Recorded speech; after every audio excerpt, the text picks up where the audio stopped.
Pagi ini kita lihat nih kakak-kakak cantik main di pantai eksotik. Kuy, seger bener nih mata lihat pemandangan fams. Tapi yang asik untuk dikulik, kain pantainya itu loh yang punya segudang fakta unik fams. Kain pantai yang bisa kita temukan di hampir semua objek wisata pantai di Indonesia, bahkan Asia, ternyata made in Jawa Tengah loh.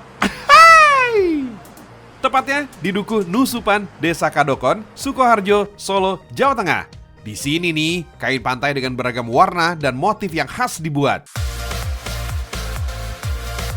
Sebagai permulaan, bahan dasar kain harus dicuci terlebih dahulu. Kain putih yang digunakan sebagai bahan dasar ini biasa disebut dengan kain rayon. Proses pencucian dilakukan setelah kain direndam dengan cairan kimia. Semalaman, fams. Harus diinjek-injek gini, fams, supaya cairan pembersih kainnya bisa meresap. Kain putih yang telah dicuci dan ditiriskan kemudian masuk ke tahap penjemuran. Proses penjemuran berlangsung selama hampir seharian. Panasnya sinar matahari tentu jadi andalan nih. Kalau lagi terik sih, 6-7 jam saja cukup.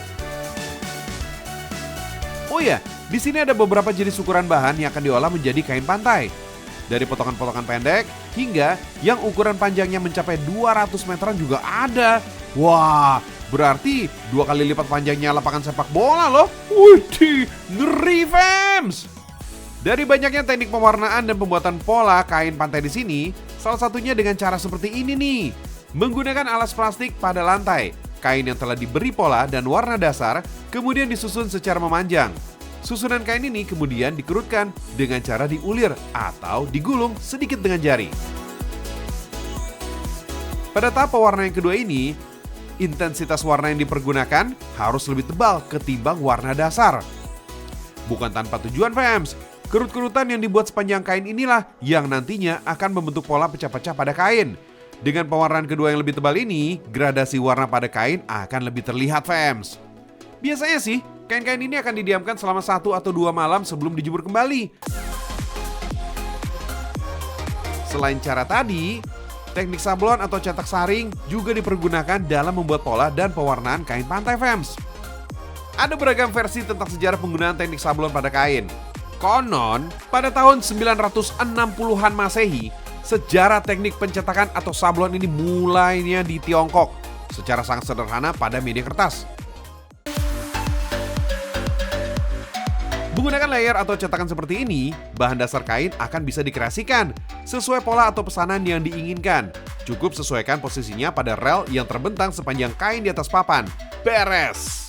Proses pengerjaannya, kain yang telah direntangkan dengan kuat akan disatukan menggunakan palet atau kuas yang terbuat dari karet. Tentu saja dengan menggunakan warna yang dimau. Satu layer menggunakan satu warna.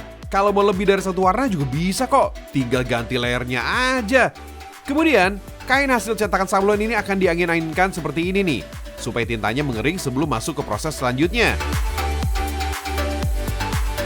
Kain yang telah melalui tahap penyablonan ini akan digulung kembali untuk masuk ke dalam tabung penguapan.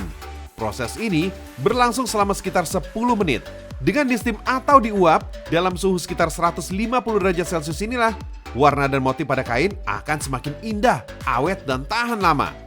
Wait, proses belum selesai loh. Setelah keluar dari tabung penguapan, kain kembali diurai untuk masuk ke tahapan berikutnya. Kain kembali direndam dalam cairan khusus. Untuk selanjutnya, kembali dibilas dan dicuci bersih. Proses ini juga bertujuan semakin memperkuat hasil sablonan supaya nggak mudah luntur. Panjangnya proses membuat selembar kain pantai ini sudah jelas nih agar hasil yang didapat ini berkualitas.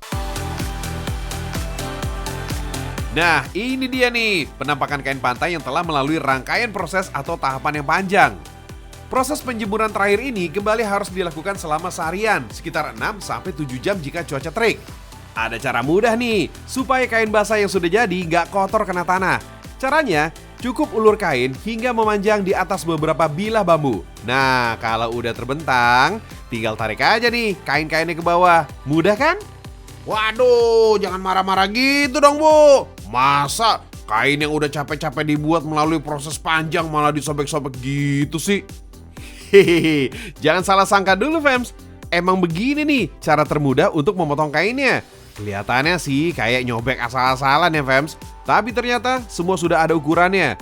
Nantinya, sebagian kain hasil sobekan ini akan dibikin rumbai-rumbai pada tepiannya supaya hasilnya lebih cantik lagi, fams. Beres deh, kain-kain pantai ini siap meluncur ke berbagai destinasi wisata. Meski tergolong industri rumahan, jangan anggap remeh nih kapasitas produk kain pantai di sini. Siapa sangka, dalam seharinya di sini ternyata mampu membuat hingga 2000 meter kain pantai loh. Wah, mengingatkan Joy juga nih tentang legenda bidadari berselendang nih ya, dengan pencuri selendangnya, fans. Iya kan? Nah, kira-kira bidadari mana ya yang bisa kita curi selendangnya ya?